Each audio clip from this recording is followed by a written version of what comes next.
2 years ago, Sarah found out her husband was an online child sex offender. He was convicted of possession and making, which is copying, I guess. 513 Category C images, I think. It was about 16 Category B and 3 A Category images of children between the ages of 11 and 18. The categories related to the severity of what her husband had been viewing. She had no idea what he'd been doing until police were at their door. The first thing I knew on waking was the doorbell was ringing. My husband went downstairs to answer the door.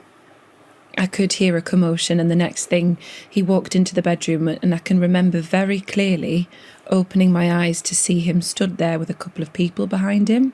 He said, "I've been arrested." And I said, "What? What for?" And he said, "Images." Just said the word, images.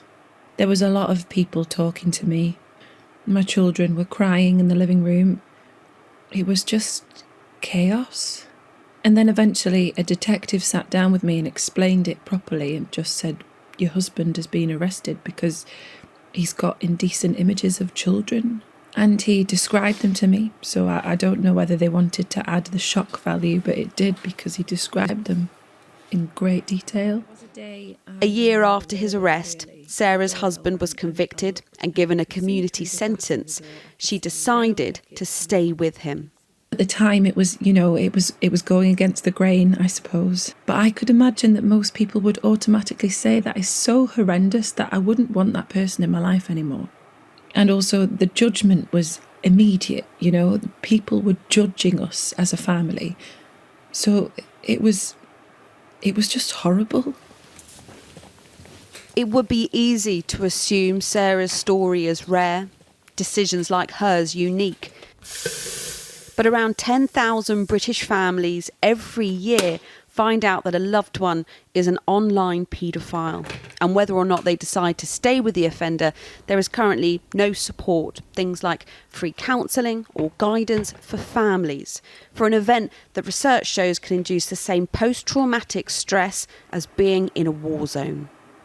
The police on the day left some leaflets with my husband, not with me, for support for himself. I don't think we matter that much.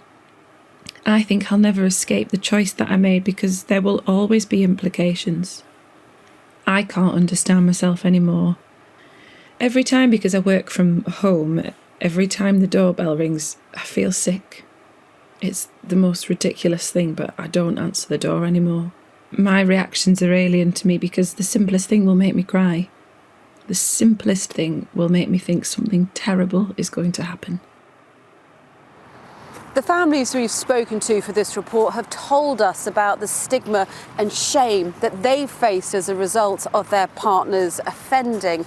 Many have had to move home, their kids have changed school for fear of reprisal attacks. But despite all this, they are not officially recognised as victims, even indirect ones, under the government's current definition. And that means they can't access things like free psychological support counselling under victim support schemes. The Ministry of Justice have told us that currently they've got no plans to change that and that there are enough charities to support the families that need help. But those who see every day what's happening believe that's not enough. We were given rare and exclusive access to Lincolnshire Police's online paedophile investigation unit known as POLIT. They arrest several online child sex offenders every week, revealing to families what their loved ones have done. And officers like DC Gemma Oxby felt like they were causing huge harm. The best way I think we all described it was just setting a grenade off and just leaving the mess behind. Just the wake of the devastation that police initiate when they go to these addresses and start the investigations. There may be some people who think, well, it's a tough thing to have to do, but the job of the police is to police and investigate. The point of this job is safeguarding of children, primarily for this role, but safeguarding and taking care of vulnerable people. And I think it's easy to lose sight of that if we're not taking care of the people who are suddenly become incredibly vulnerable the minute that police become involved. Hello, this is PC Scott from Lincolnshire Police. I believe my colleagues were around your house earlier. This year, the team created a role unique to police forces in England and Wales, unique to this type of offence. There is a likelihood that there will be bail conditions placed on him that he won't be able to sleep at the home address. And that PC Tom Scott's only job is supporting families who've just found out the unimaginable. If you feel more comfortable texting because it's more convenient, more discreet, then feel free. I've been told by several families that if they didn't have me or this role to go to, then there are times where they wouldn't be there anymore. There was no support, so they were just left in the dark. There are lots of charities out there for domestic violence, drug addiction, these sorts of things. But for this, that is specific to this, that recognises the trauma, the stigma that goes along with the offence, there's not as many. Why do you think that is? I would say the explosion in the offence itself, the volume has exponentially increased over the last few years, and we need to catch up. We contacted every police force in England and Wales. Most told us they still leave leaflets. A few help fund or refer to third-party charities. Others admit they currently do nothing, and there's no government or criminal justice mandate for them to do so.